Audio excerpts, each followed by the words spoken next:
2026 IPL নিলামে নাম লিখিয়েছেন বাংলাদেশি 8 জন তারকা প্লেয়ার। তাহার মধ্যে 7 জন টিকে গেল এবং একজন বাদ পড়ল নিলামের আগেই। সেই 7 জনের মধ্যে কার বৃত্তিমূল্য কত সেটা কি জানেন? চলুন একবার জেনে নেই। শুরুতেই আছে মোস্তাফিজুর রহমান, যার বৃত্তিমূল্য 2 কোটি রুপি ধরা হয়েছে।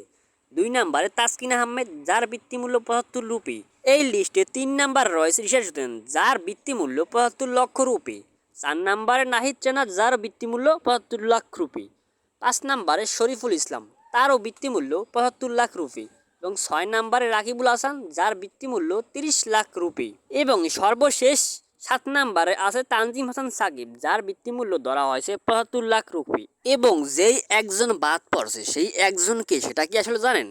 সেটা হলো আমাদের বাংলার গর্ব, সারা বিশ্বের বিচ্ছে একমাত্র অলরাউন্ডার সাকিব আল হাসান, যে সারা বিশ্বে 18 বছর রাজত্ব করেছে 1 নাম্বার পয়েন্ট। সেই সাকিব আল হাসানই এবার আইপিএল নিলামে নাম দিতে পারেনি, সে বাদ পড়ে গিয়েছে। আপনারা জানিয়ে দেন এই 7 জনের ভিতরে কে আইপিএল এবার চান্স পেতে পারেন 2026, কমেন্টে দেখতে চাই। এবং আপনারা লাইক এবং ফলো করে পাশে থাকুন। ক্রিকেট সম্পর্কিত যে কোনো ধরনের ভিডিও পেতে আমাদের সাথেই থাকুন।